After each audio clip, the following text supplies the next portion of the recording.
Okay, so in today's lecture, we will discuss about one of the useful artificial intelligence method, that is describe and match.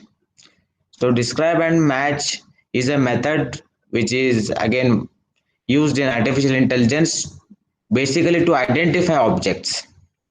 Okay, so how it works is first you need to describe it, then you need to find the match the description in the database.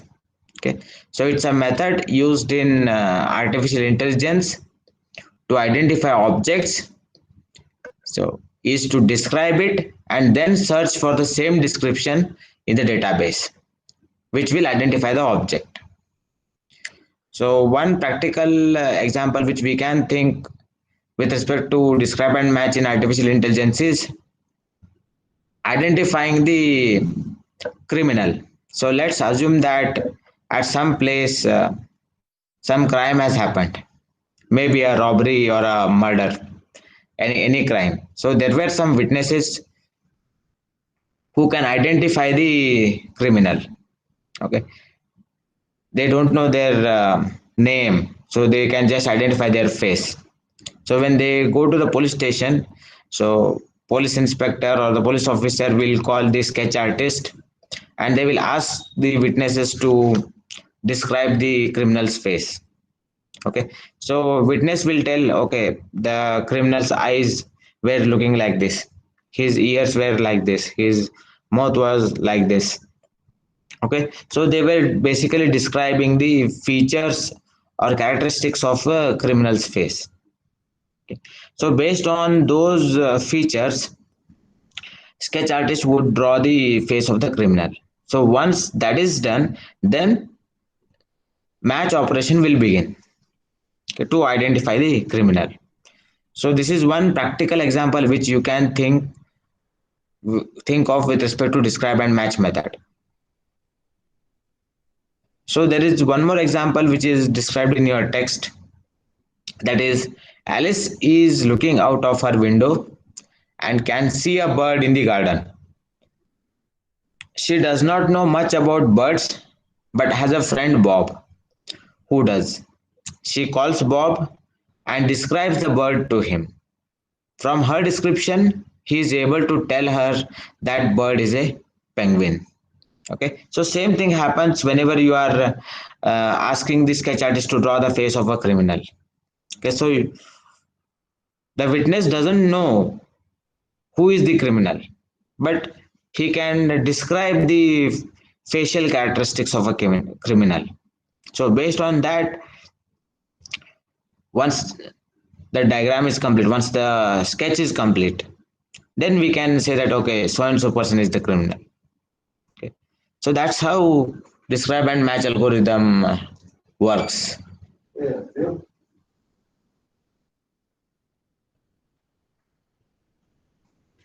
So what you can do here is you can represent the Bob's knowledge of birds in a search tree, where each node represents a question and an arc represents an answer to the question. A path through the tree describes various features of a bird, and a leaf node identifies the bird that is being described. So similarly here, you can consider the sketch artist's knowledge and you can represent that in a tree. Okay, so police officer is going to ask various questions. So based on his question, you are going to answer, and that knowledge has to be represented in a tree format. Okay. So when you consider a tree, for example, you can see here there are some set of questions which will be represented in the form of a tree. Okay. So at each node there will be a question, and answer will be in terms of yes and no. Okay. So if the answer is yes, then you are going to proceed in that direction. If the answer is no, then there is a next question. So you will be having set of questions for yes part as well as for no part. It is not that you will not be having questions for one part. Okay, but the direction will be different. So first question Bob asks to Alice is, can it fly? If the answer is yes, then it continues in that direction.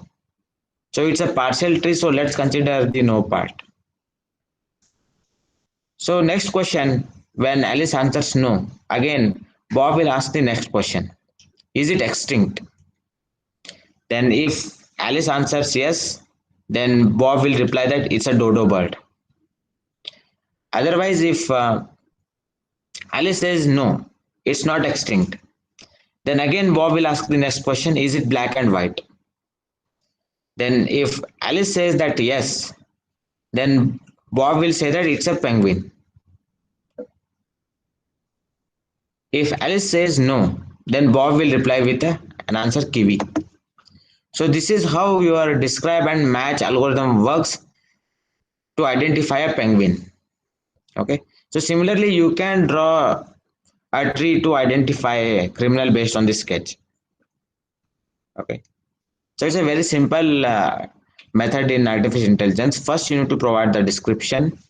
Okay. Based on the description, you need to search the database. If the match is found, then you can say that okay, it's a so and so object. If the match is not found, then again you continue with your search. Okay. So this is how the describe and match method in artificial intelligence algorithm works. Any questions here? If there are questions, then you can post it in the chat box. It's a very simple technique. Okay, so if there are no questions, then we'll move to the next method. So the tree which you are going to draw, which represent describe and match algorithm, is called as decision tree. Okay, because at each point you will be having a question and you are replying with yes and no. So you are taking some sort of decision here. Okay, so based on your answer, you are going to go in deep into the tree. But when we consider decision tree, it is not that simple. It is not just working on yes and no. There are different methods which will identify which should be the root node, in which direction you should move. Okay, for example, you may have to compute information gain and so on. So there is a pure mathematics involved there. Pure calculations are involved there. So based on that, you are going to take a decision. You may also have to use some heuristic techniques to move further into the tree. So it is not just based on yes and no. So for understanding, in this example, you can consider it as yes and no. Okay.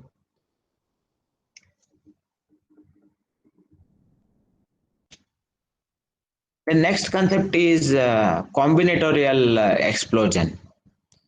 So what happens in computer science is, or the goal of computer science is, whenever there is increase in the input, you should check whether your algorithm is performing efficiently, whether it is giving results in acceptable response time. If it is not giving you the results in acceptable response time, right, then you should be tweaking that algorithm, you should be modifying that algorithm such that it should give the response in acceptable time. Okay, so here you can consider the example of traveling salesman problem. It may work for few cities, it may work perfectly fine for 5 cities, 10 cities, maybe 20 cities, maybe up to 50 cities. But when you increase the number of cities still more, say for example 100, 200, or 500, then it will take a lot of time to give the results. So that's the combinatorial explosion. That means it is taking exponential time to give you the results. Okay. So the search tree for traveling salesman problem becomes unmanageably large as the number of cities increases. So many problems have the property that as the number of individual items being considered increases, the number of possible paths in the search tree increases exponentially. So meaning that as the problem gets larger, it becomes more and more unreasonable to expect a computer program to be able to solve it. So this is known as combinatorial explosion, because the amount of work that a program needs to do to solve the problem seems to grow at an explosive rate due to the possible combinations it must consider. So one more example which you can consider is Tower of Hanoi. So when we are moving 3 discs, 4 discs, 10 discs, it may work fine. It may not take much time to move all the discs. So for example, if you consider say around 20 discs, it may take an half an hour to move all 20 discs to the third pole. So this program I had written and I had tested. So it took around half an hour on Pentium 4 systems, which were very older generation computers. Okay, so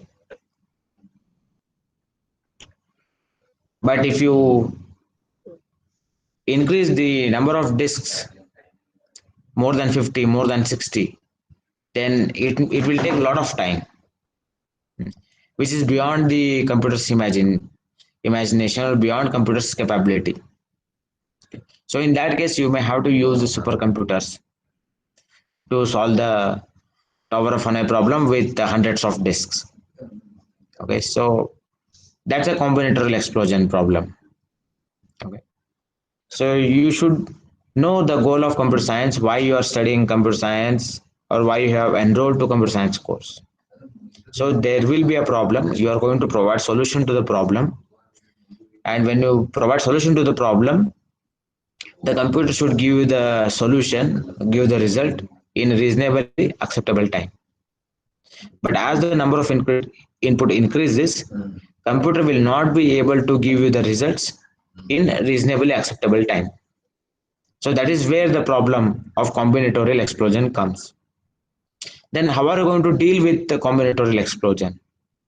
Because we know that as the number of inputs increases, computer will not be able to give you the result in acceptable response time.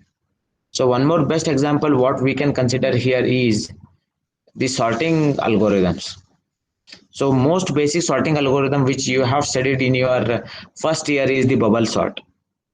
It will perfectly work fine if there are hundreds of numbers or even up to 1000 numbers. Okay. But when you increase the numbers, say 10,000 or 20,000 or maybe 1 lakh, your bubble sort will not work perfectly. It will take a lot of time because of number of swaps it needs to perform.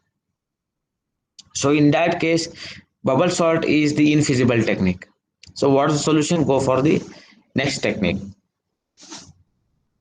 Go for some faster algorithms like merge sort, quick sort, and heap sort.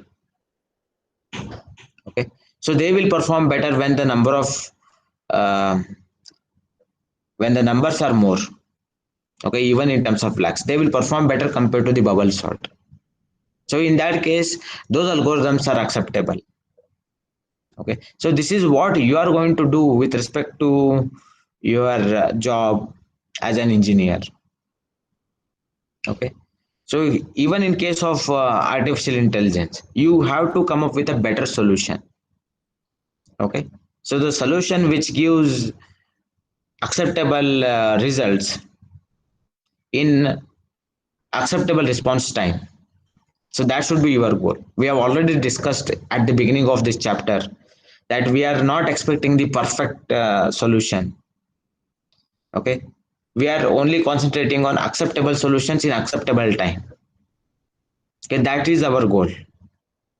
So the solution for combinatorial explosion problem is the problem reduction. So in problem reduction, what we are going to do is we are going to divide the problem into several sub problems. These sub problems are smaller than the main problems.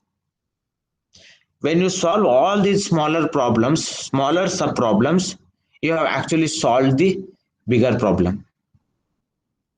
So what you are doing when you are dividing the problem into sub problems is you are achieving goal reduction. Okay, say for example, let's assume that you want to become a doctorate, that is you want to pursue PhD degree, but you cannot directly pursue PhD degree. It's a bigger goal. Okay, so how you are going to divide it into sub goals? First you need to complete your school education, then you need to complete your 2 years pre-university course, then you have to complete your bachelor's degree, then you have to complete your master's degree, then you can complete your PhD degree. Okay, so achieving PhD degree is the larger problem, but achieving these smaller goals, right, which is taking you one step further towards your main goal, is the goal reduction. So is the problem reduction. Okay, so problem reduction is very simple. You are not going to directly attempt to solve the main problem. Instead, you are going to divide it into smaller sub problems. Solve these sub problems one by one. Okay, when you solve all the sub problems, you have actually solved the main problem. So this is how your problem reduction works. Now again, let us consider the example of Tower of Hanoi of moving n disks. Okay, so our goal is to move n disks. So how you can achieve goal reduction is, we will not focus on moving n disks first. Instead, we will focus on moving n minus 1 disks first. Okay, so each time we are going to reduce the value of n by 1. Then finally, at the last step, we are going to move only one disk. Okay, once that is moved, then from the remaining disks, you move one more disk at its right position. So now you have moved two disks. Now n minus 2 disks are remaining. So from the n minus 2 disks, again you have to move only one disk at its right position. So when you have moved 3 disks, n minus 3 disks are remaining. Okay, so this is how you are achieving the goal reduction. Okay, so for example, you can consider here in the first diagram, there are 4 disks in the first pole. Okay, so you are not going to directly move all 4 disks. Instead, you should focus on moving 3 disks at a time. So even moving 3 disks is a larger problem for us. So we cannot move all 3 disks at a time. So again, reduce one more. Then how many disks remains? 2 disks remain. So you have to move 2 disks now. But again, I cannot move 2 disks at a time. It's again a larger problem. Still divide it. Still reduce the goal. Okay. Now only one disk remains. So move that disk first. Okay. So when you have moved one disk in the third pole and you have placed it at a right position, then how many disks are remaining? 3 disks are remaining. Then again, out of 3 disks, move one disk at its right position. Then how many disks are remaining? 2 disks are remaining. Then out of remaining 2 disks, move one more disk at its right position. Then finally, whatever remains, that you can move it at its right position. Now, the best example in programming which represents or which implements goal reduction is the recursion. You might have written the recursive problem. Okay, each time you might have noticed there that there is an exit condition and there is a base condition. Each time only base condition gets executed. And what you are doing in each call, you are reducing the input number value. Okay, be it multiplication, be it a Fibonacci number, be it a Tower of Hanoi. In each call, you are reducing the value of n or your value of input. So the best example you can implement a problem reduction or goal reduction is by implementing recursion. But note here that recursion is not the only solution, but it becomes easier for you to visualize recursion. So this is one interesting example you can consider. Take any recursive function. Okay, try to analyze it. Okay, try to trace it. When you start tracing recursion problem, you are going to actually draw the tree. Okay, to get the final solution, you need to just traverse all the nodes in the tree. Okay, that's how it works. Even it may be a factorial problem. Okay, each time you are saying that n into factor of n minus 1. So when you call factor of n minus 1, you are again reducing the value of n by 1. In each call, you are reducing the value of n by 1. So that's how goal reduction is working.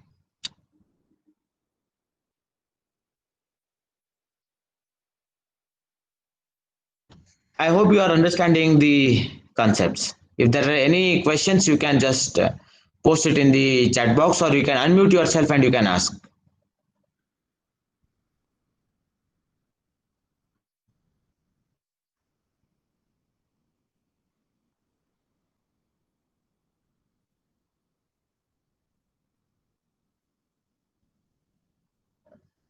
Okay. So if there are no questions, then let us move to the next concept. That is the goal tree. You have already studied the concept of trees. You know that there are different types of trees.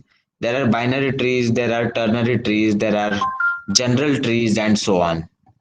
So next concept is the goal tree, which is again similar concept, but there is a small change here. Okay, a goal tree is also called as and or tree. So we will discuss what is the meaning of and what is the meaning of or. Okay, so when we consider a tree, you have a root node, you have uh, child nodes, you have leaf nodes. Then all these nodes are connected with the edges. Now, when your node is having a branch, you can get a solution by combining multiple branches or by using only few branches. Okay, so that is the meaning of and or. If there are two branches and if you are getting a solution by combining both the branches, then it is and tree. Okay, and node. If you are getting the solution only by using few of the branches, then it's a or tree.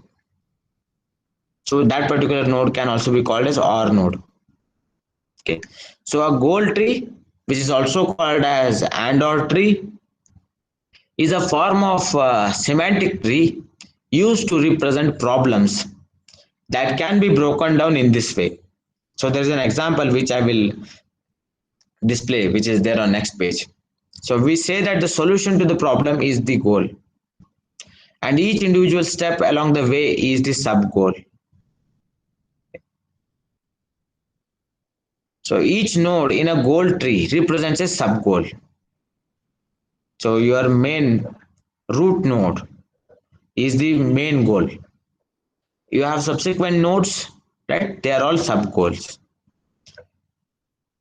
Okay, so nodes children are known as sub goals of the main goal. So some goals can be achieved only by solving all of its sub goals. Okay, such nodes on the goal tree are node are known as and nodes. Say for example, there is a node and that particular node has two children. Then to find out the solution, you need to solve both those sub goals. Okay, if there's a node and that node has three children, that means there are three sub goals. Three sub goals. So in order to solve the main problem, you need to solve all those three problems. So this is known as and nodes. Okay. Now let's consider one more example. Again, you have a node. Then that node has two children nodes. To get a solution, you solve any one of them.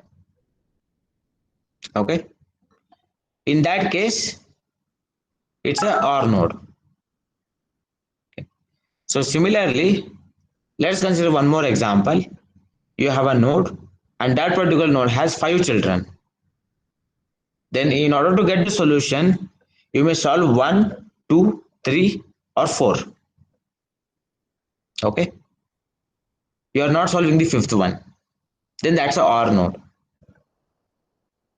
But if you solve all five nodes, then it becomes a AND node. Okay. So I hope you are understanding AND or concept.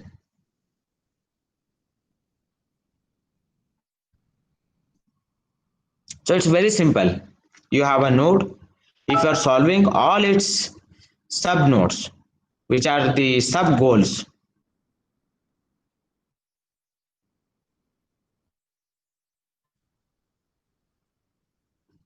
so which are the sub goals, and you are solving all those sub goals, you are getting a solution by solving all sub goals, then it is AND node.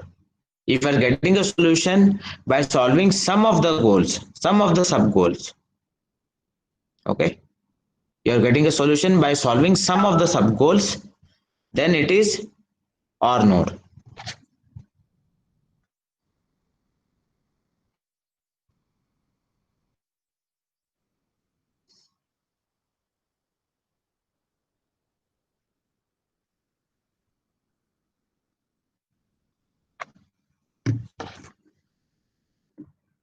Okay, so let's consider this example. You can see here there's a root node. So main goal is to move A, B, C, D disks. There are four disks which we need to move from pole 1 to pole 3. This is our main goal. Okay. So this is our main goal. That is move A, B, C, D from pole 1 to pole 3. Okay. So what we have to do now is we have to reduce our goal. Okay. So when we reduce our goal, then there comes the branch. Okay. On the left hand side, we are going to extract one disk and we say that move D from 1 to 3. And on right hand side, as we have reduced our problem, what remains? Move A, B, C from 2 to 3. Okay. Now you can see here, after every node, right, there is an arc. This arc represents that it's an AND node. By default, there will be OR nodes. Okay. So there is no notation to represent OR node. If there is no arc, then you just consider it's a OR node. If there is an arc which is connecting two branches, then it is AND node. Okay. So now to move A, B, C, D from 1 to 3, you need to solve both the sub goals. So we have two sub goals now. That is move D from 1 to 3, and the second sub goal is move A, B, C from 2 to 3. Now let's move to the right hand side again. So we need to move three disks. So again, it's a larger problem at this particular point. So again, reduce it. So when we reduce it, we need to extract C now, and we need to say move C from 2 to 3. So when we extract C, then what remains? Two more disks remains. That is move A and B. So now we have to move two disks. That is A and B from 1 to 3. Now again, it's a larger problem. So now again, we have to reduce the disks. So when we reduce the disks, there will be only one disk on both the branches. So on left hand side we have move B from 1 to 3. On right hand side we have move A from 2 to 3. Okay. So in order to solve the larger goal, that is move A, B, C, D from 1 to 3, you need to solve all the leaf nodes. On all leaf nodes you have the sub goals. Okay. And you can see here on all leaf nodes you are moving only one disk at a time. And on all intermediate nodes you have actually reduced the problem. Okay. As you are going deeper into the tree, you are actually reducing the problem by one disk. So I hope you are understanding this example. Tower of Hanoi problem.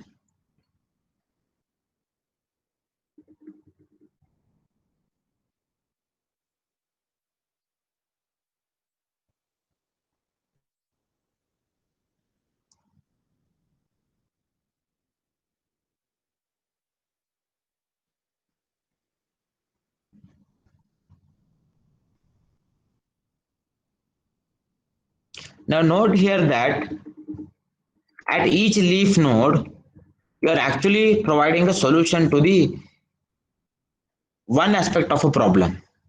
Okay. Actually, it's a solution to this sub goal. Okay. And whenever you are solving, whenever you are getting a solution at the leaf node, it's actually called as the success node, not the goal node. Okay. So all leaf nodes which are giving you the solution are called as success nodes. Leaf nodes which are not resulting into the solution are called as failure nodes. Okay. Now if AND operation is involved, then leaf nodes will always result into success nodes. If there are OR nodes, then they are failure nodes. Okay. So please remember this point. At each leaf node, you are actually providing the solution to the one aspect of a problem. That is, you are solving the sub goal. And since you are getting a solution at the leaf node, they are known as success nodes. And it is possible always with AND nodes. Okay. And if your leaf node is not able to provide a solution, then it is called as failure node. In that case, it will be OR node.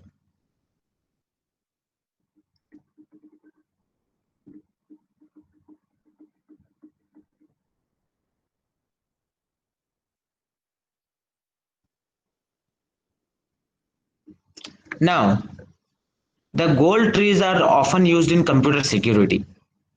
So in case of computer security, you need to draw a tree called as a threat tree.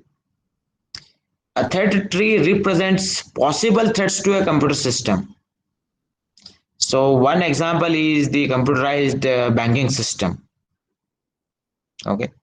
So you can represent different scenarios in the form of a tree, right? And as you traverse down, you will get the solution, whether the crime has happened, whether it's a threat or no. Okay. So for example, if the goal is steal Edwin's money from the bank, then you can guess or convince me to divulge my pin and steal or copy my card and so on. So there are different aspects. For example, nowadays criminals use social engineering techniques. So by using social engineering techniques, they try to collect the information.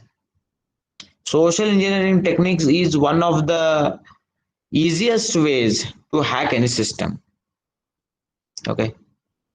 However strong may be your password, or however strong may be your firewall, if hacker is master of social engineering techniques, then nobody can stop him to hack the system. Provided the defense system is aware of all such aspects and deal with these social engineering techniques, and they do not reveal the information. So social engineering mostly works on revealing the information.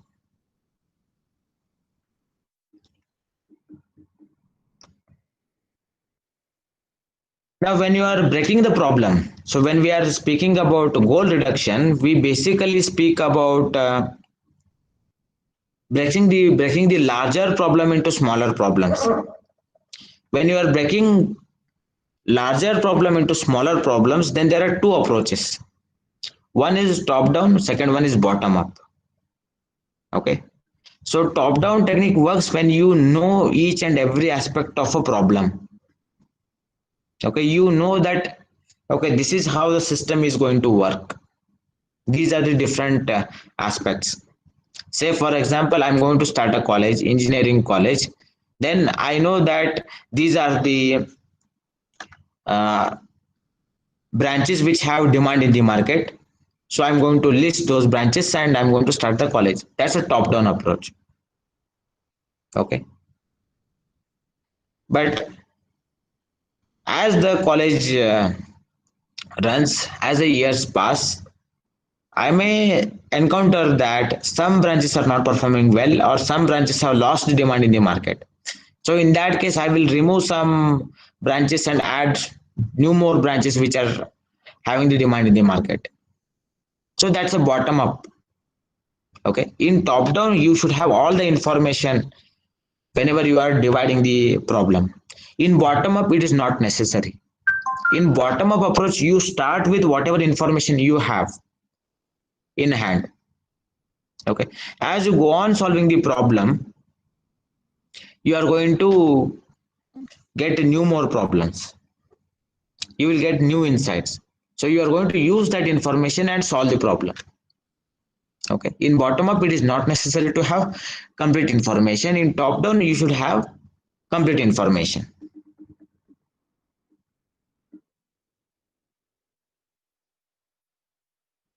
So how it works, a top down approach?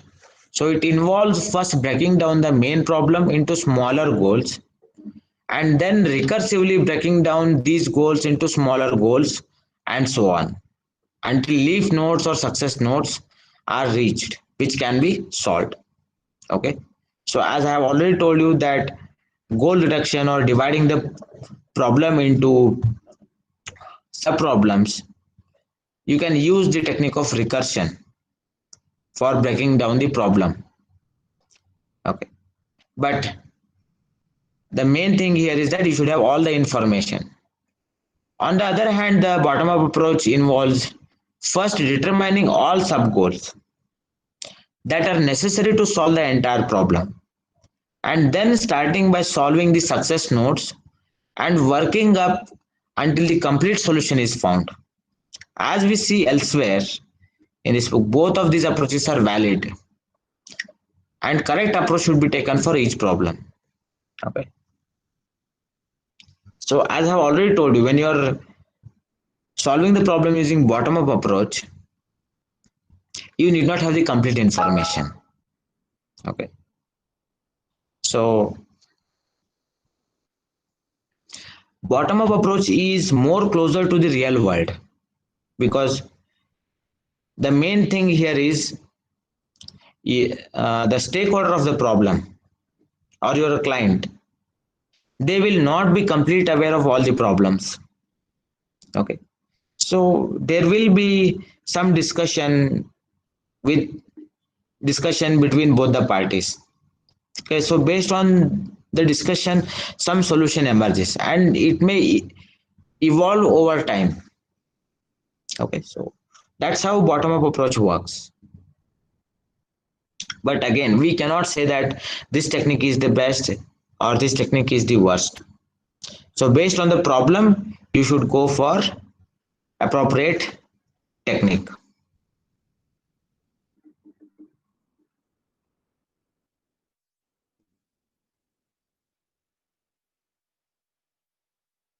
So the solution is in a particular organization, or when you're solving a particular problem, you need not have to stick to a particular technique. So you cannot say that I will solve the problem using top down approach only, I will solve the problem using bottom up approach only. Okay, so there are different scenarios where these techniques have to be applied. So as I have already given you the example of starting a college. So when you're starting a college, you will be having some visualizations, and based on that you will start the college with few branches. Okay, but over time you are going to, you may add some department or you may remove some departments. Okay, so that's a bottom up approach. Okay. So basically, when you are going for top down approach, you are actually seeing the bigger picture, you are actually going for a bigger plan, and you are actually establishing a system. Okay, you are establishing a new system. But when you are going for bottom up approach, you are fixing the loopholes in the system, you are fixing the problems in the system. Okay, so that's how your bottom up approach works. In use of goal trees, there are some problems where you can apply these goal trees and get a solution. So the first problem or first example is map coloring. So map coloring can be represented using goal trees. For example, consider this tree. So here there are 6 countries, and you need to color these 6 countries using only 4 colors. Okay, fine. So there are 6 countries, and you need to color them using only 4 colors. When you're coloring these 6 countries, there is a constraint. The constraint is that no two neighbor countries should have same color. For example, India and Sri Lanka, they should not be colored with the same color. India, Bangladesh, no same color should be used to color them. India, Pakistan, India, China, India, Tibet, India, Nepal. Okay. So no two neighboring countries should be colored using the same color. That's a criteria, that's a constraint. Okay. So see here in this diagram how these countries are represented. So first of all, they are represented using a tree. That's a goal tree. At the root node, you can see here it's a AND node. Okay. Why AND node? Because our goal is to map, our goal is to color all 6 countries. Our goal is not to color only few countries. We are not focusing on only coloring 4 countries or 5 countries or 2 countries. Okay. The goal is to color all 6 countries. So that's why it's a AND node. Now, what are the 4 colors? Red, green, blue, and yellow. They have been represented using the leaf nodes. Now, each country has been given a number. Okay. So there are 6 numbers you can see, which are represented at the intermediate nodes 1, 2, 3, 4, 5, 6. These are the 6 countries. Okay. Each country can be colored with one of 4 colors. So that's why we have mentioned RGBY. Now you can see here each country which can be colored using only one of the 4 colors. It's a OR node because you cannot color a country using multiple colors. You have to select one of the 4 colors. So that's why it's a OR node. So that's why you can see here for every country node, you don't have an arc. Okay, there is no arc drawn here between colors because you have to select only one. Okay, so this is how you have represented the problem of coloring 6 countries using 4 colors. So there are 200 plus countries in the world. So just imagine how big this problem will become when you try to color 200 plus countries using 4 colors. Okay. Or even when you still increase the number of colors, say you go for 10 colors, you go for 15 colors, then problem will become very large.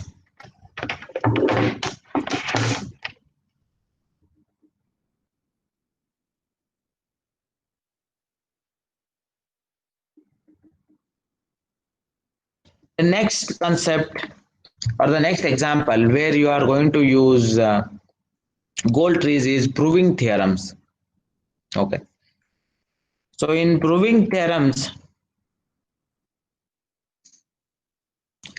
what happens is you're going to, you may know that, or you may be also aware that when you're proving theorems, there may be multiple ways of proving a theorem. Okay. Because you are going to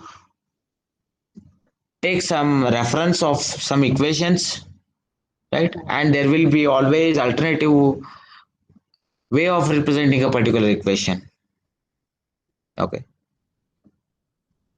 But at the end, you are going to prove an equation. So in proving the equation, you can again make use of goal trees. Now this is a partial search tree of map coloring problem with 6 countries and 4 colors. So initially you can see here that there is no plan. So you go down the tree, then you have to select one color for the country one.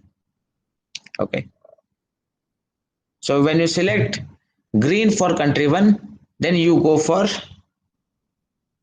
country two.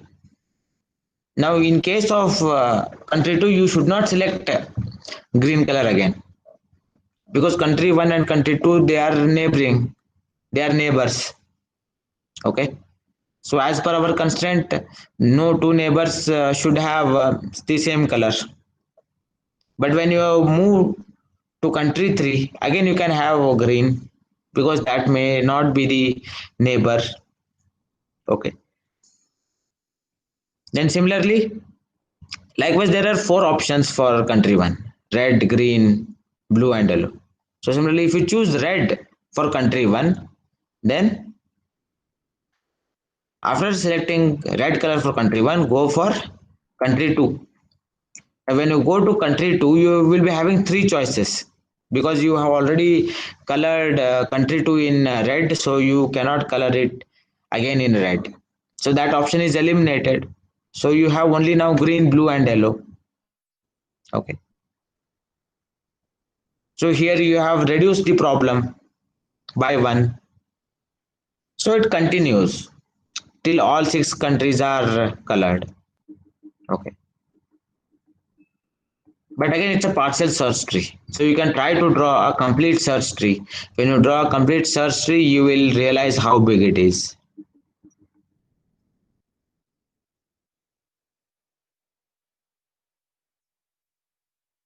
And similarly, you can use it for parsing sentences. And one more example you can consider is the game trees.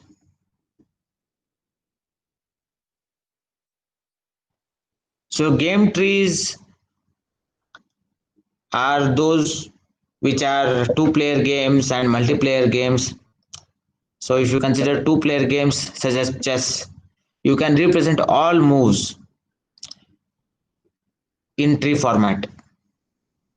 Okay, so when you traverse from root node to the leaf node, okay, one traverse will represent one particular scenario or one snapshot of a chessboard.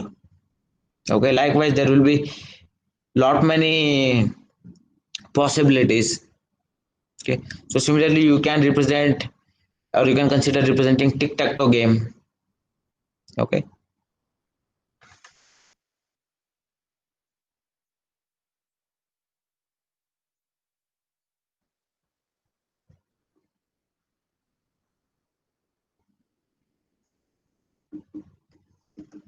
now there is concept called as pure and or tree. So pure and or tree has or node at the top. Each or node has and nodes as its successors, and each and node has or node as its direct successors. So that means in pure and or tree, what happens is at every alternative level you have or node, and at every alternative level you have and node. Okay, so your root node will be the or node, then its children will be the and node's children will be the or node's children will be the and node's children will be the or node, and so on. Okay, at every alternative level you will be having or nodes, and at every alternative level you will be having and nodes. So that kind of tree is called as pure and or tree.